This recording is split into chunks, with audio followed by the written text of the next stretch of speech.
More honorable than the cherubim and more glorious than the seraphim. I want to talk tonight about the veneration of the Mother of God.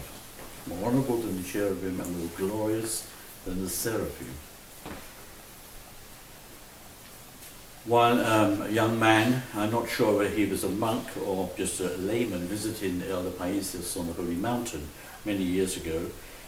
He was invited to stay with him for Vespers. That's very unusual actually, because St. Paisius did not invite people into his cell. He would meet people outside and give them, refreshments and talk to them, but he wouldn't invite them inside. But he invited this young man inside. Oh yes, this man wanted to become a monk, and the elder knew this, and to encourage him, he invited him to join him for Vespers. And during the Vesper service, or maybe it was even Povaceria, the compline, later, he said to him, you need to kneel. He started to kneel and make a prostration, he said, and he made a prostration. And they both knelt in the little chapel that he had, and as the young man looked up, he saw the icon lamp in front of the Theotokos moving, beginning to sway back and forwards. And he got very frightened, and just buried his head in the ground, didn't look up and kept quiet. And then, how minutes later, or however long it took, suddenly the elder touched him and said, "You can get up now," he said. And he said, "Well, what happened?" He said, "I saw the lamp." He said, "Oh, you saw the lamp, but you didn't see the Mother of God." "Oh, don't worry about that, because you will later." The Mother of God comes every evening to my cell to talk to me and to visit. And he said that on the Holy Mountain, that at midnight, or around about that time, the Mother of God does the rounds of the monasteries and the Kerion and the skeets. I think it's like a night nurse. You know, the night nurse in the hospital goes around checking everybody's okay. Well, that's what the Mother of God does too, especially on the Holy Mountain. And maybe not just on the Holy Mountain. I've told that it happens everywhere. So if you wake up early morning, or after midnight sometime, there's no time, you can't start putting a time on it. Just say, Virgin Mother of God, rejoice, and go back to sleep. Or if you feel like it, get up and carry on praying. But that's just a pious custom. If you happen to have to wake up during the night, and I think most of us do, on and off, then the Mother of God is present, and we get a special blessing. Another story was at Vatapedi Monastery on the Holy Mountain. This is 2014, so it's not very long ago. There was a pilgrim, a Greek pilgrim, asked, "Can I go to confession?" And I said, "Yes, well, the elder will hear your confessions during the Orthodox, during Matin service." This is about 4 o'clock in the morning. So he's in the church, and he's in the monastic stall, and he's standing there waiting, and it seems to take ages, anybody coming. He says, "Anybody going to, have they forgotten about me?" And he started getting worried, and he looked to his right. There was a nun in the next stall next to him. And she said to him, "Don't be impatient, you will be held to go to confession, just wait." So, okay, so he was quiet for a moment. He's not thinking. And then he's still waiting. Seems to be half an hour later, and he turns to the nun again and says, "Are you sure somebody's coming?" "Yes, he will come, just be patient." So he waited, and then somebody came. One of the young monks says, "Oh yes, elder will hear you for confession. Come with me to wherever it's going to be held." And he turned to see the nun had gone, and he said, "Who's the nun there in the church?" And the monk said, "There are no nuns here. There's no women allowed on the Holy Mountain." Veneration of the Mother of God. So I need to put my glasses on. That's it.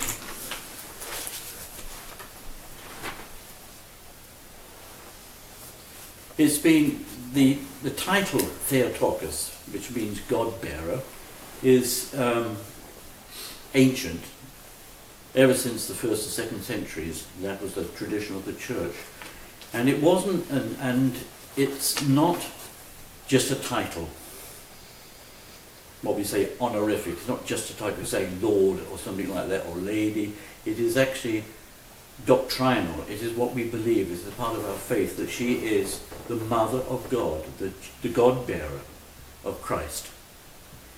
And up till the 9th century, this was accepted by the church, but during the 9th century, a heresy arose, which began to doubt whether, the heresy that arose, which I discovered recently in the 9th century, was that if Mary, the Virgin Mary, was to become the Mother of God, then she has to be pure. Now that's logical, isn't it? I mean, there's no argument about that. And so they came about this theory, because that's what it was really, and became a heresy, was that in order for her to give birth to Christ, she had to be immaculate. So she had to be freed from sin and from original sin.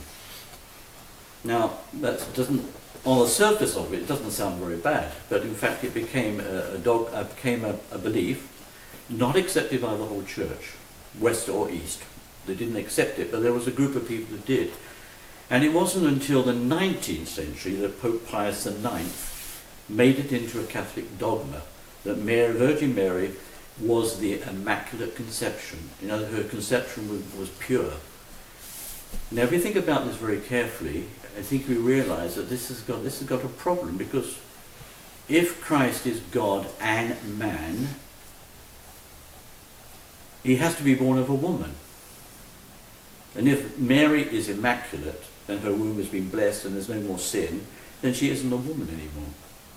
Not in the sense we understand. In other words, what we believe in our faith is that the Mother of God, Virgin Mary, was tempted like everybody else, like Christ was tempted in the wilderness. He was tempted like we're all tempted, but she did not give in to sin. She was pure.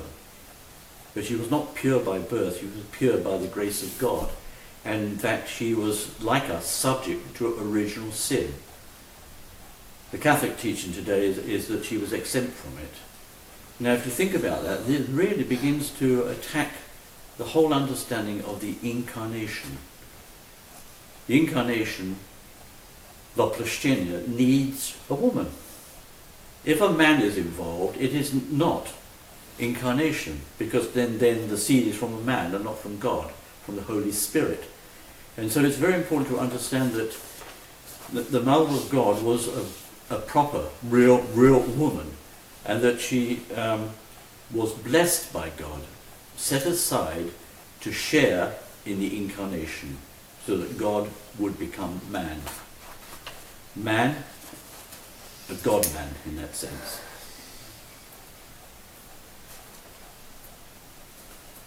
During that time, later, earlier, in the 5th century, we have the heresy of the Nestorians. This is a belief that Virgin Mary was mother of Christ, but not mother of God. And this was the teaching of, they say this teaching in Nestorius, but it wasn't him actually. He promoted it, but he didn't teach it, not his original thought. Is that, you know, that this is impossible for God to suffer if he's a man. I mean, it's getting very complicated. I'm getting myself complicated trying to explain it. But this Nestorianism crept into the church and was eventually condemned at a council. Ecumenical council was convened to condemn this heresy that Christ is truly man and truly God. There isn't some sort of mix there. You see, with the Arians, earlier, 3rd century, they were saying that Christ was not really God. He was a Superman. And that God the Father created him. And this caught on. I mean, this was very, very strong heresy with persecution of the Orthodox. I mean, you just have to look at the history books to read about it. And so in opposition to that, Nestorius put forward the opposite view. That Christ that Mary did not give birth to God, but to Christ, who was specially chosen. I mean, when I talk about it now, it's so mixed, muddled up. But in those days, this was actually a fierce argument, including, persecution. Now, Nestorianism has never gone away. You'll find it in Eastern, what they call Oriental churches, which is a euphemism for Monophysites. In the 1960s, the Monophysites, that's the Copts, some of the what they call Assyrian Christians, the Syriac Church, Syrian Orthodox Church, they started declaring themselves to be Oriental Orthodox. This is purely a diplomatic title in order to have dialogue with the West, but it wasn't invented till 61. In my book, that's too late. But anyway, they're Monophysites, and you're not allowed to call them Monophysites anymore. You have to say Oriental Orthodox. They also have this teaching of Nestorius, that they don't really believe that the Virgin Mary gave birth to God, but gave birth to Christ. I mean, from an Orthodox perspective, this sounds bizarre. We're brought up in the Orthodox faith, we can't imagine how you could think something different. But people do. And there's a whole branch of churches in Iraq, Iran, Syria, not Syrian Orthodox, which is, Antiochian Orthodox, which is Orthodox, who have followed these teachings. And it's interesting because it is believed, and I certainly go with this theory, that Islam came from the Nestorians, because it's a Christian heresy, Islam. It's not a religion in itself. It comes from Nestorian teaching, distortion. Archbishop Damaskinos said, in fact, the uncle, or some relation to Muhammad, was actually a Nestorian bishop. He just happened to mention that in talking, in passing, so I'm not going to quote that as that's it. But this gives us an idea. So, well, what's important? Why does this bother us? Why are we worried about this? Well, here living in America, we're surrounded by what we call evangelical Protestants. The evangelical Protestants do not venerate the Mother of God. In fact, they are crypto, which means hidden, Nestorians. If you challenge them and say, you're a Nestorian, they say, certainly not. And they do know their history and theology. I'm not talking about ignorant people. But they don't realise that by not venerating the Mother of God as God's mother, that they are actually promoting Nestorianism, which is deny that the Virgin Mary gave birth to God. Now this goes a little bit more deeper here, because if you don't accept that, you are reducing the whole idea of the Incarnation. And I've got here, the mystery of the Incarnation includes the mother of the incarnate God. You can't have a baby without a mother. And if any of you here have grown babies inside you, which I know you have, you know that this is important, that the role of a mother isn't just, I'm trying to think of, surrogate, what's it, the... Incubator? Yes, not an incubator. The mother is not an incubator. I don't care whether it's scientific or not, it's not. That's what a mother is. And you can imagine the Mother of God, or Jesus, being just an incubator. But this is what the Nestorians are applying, that she is just a pipe, a conduit. I've got a Greek word here, which I think is, I've got it somewhere, doesn't matter, is that she is a mother. And a mother has a very close spiritual relationship with her child. She's not being used. Virgin Mary is not used by God to give birth to Christ. There's an intimate relationship which we can never understand or delve into. It's a mystery. I always think in the terms of, when somebody is born a child, the child not only is born from the mother, but actually brings out characteristics. First of all, looks. Children look like their parents. If they don't, then they look like their grandparents. And we had that little bit of confusion earlier with a couple of ours who didn't know where they came from, but now we know, having met relatives and cousins. So, in other words, there's a family trait. The other thing is mannerisms. I was remarking that the other day with somebody, that when I saw somebody look surprised, I thought, hey, that's just how your child looks. Same expression. This actually fascinates me. I'm very interested in that, how children look like, not only look like their parents, They have the same mannerisms, similar, not all the same mannerisms. Also, they sound the same. I don't know if you tried phoning our house recently, but people say, now who is that? They don't know whether it's Dimitri, Johan, or me. They know it's Matushka. So this is, and can you see this relationship between the Virgin Mary, Mother of God, and Christ? We tend to feel that it's, well, I feel that it's so far away that this can't be, this is sort of almost abstract. But you see, the incarnation is not an ideal. It's not an idea that God had, it's a reality. It's to deal with people.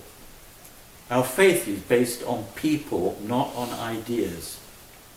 If it is, then it becomes philosophy, then it becomes idealism, then it becomes some sort of ism for which people will kill people for.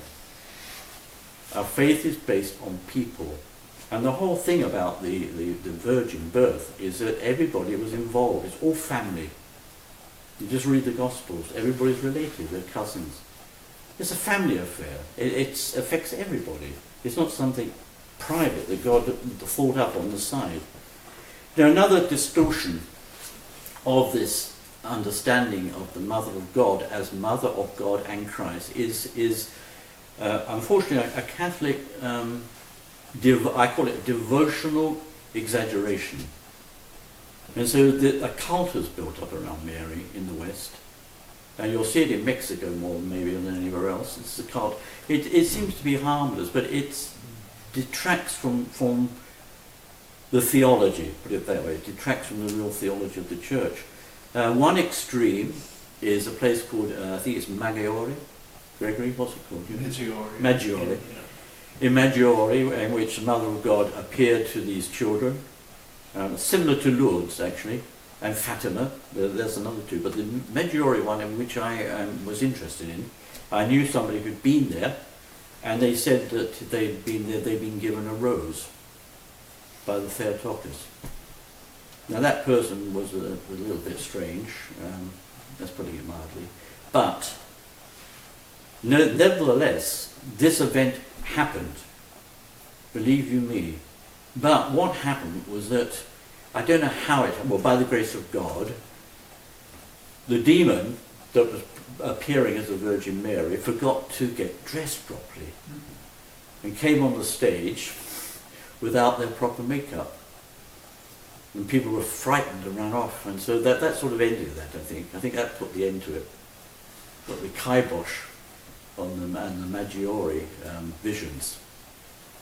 So you can see around the Mother of God there's sort of cults and extremism.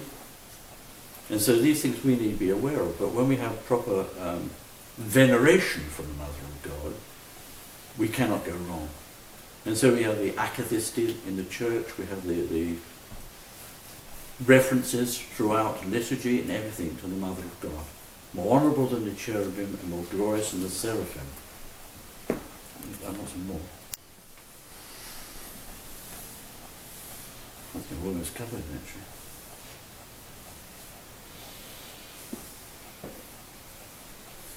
Saint Philaret of Moscow. Are we? Saint Philaret of Moscow says that the Mother of God is a representative for the whole world. So she is our mother. The Theotokos, Bogorodica, is our mother, and that's how we should see her. And this is why we have an intimate connection with her. Anytime you want to pray to her, you ask, and she comes to our help. And we need, if we don't have that relationship, there's something we need to develop.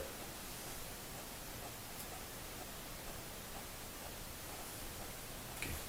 Are there any questions? Maybe on the camera.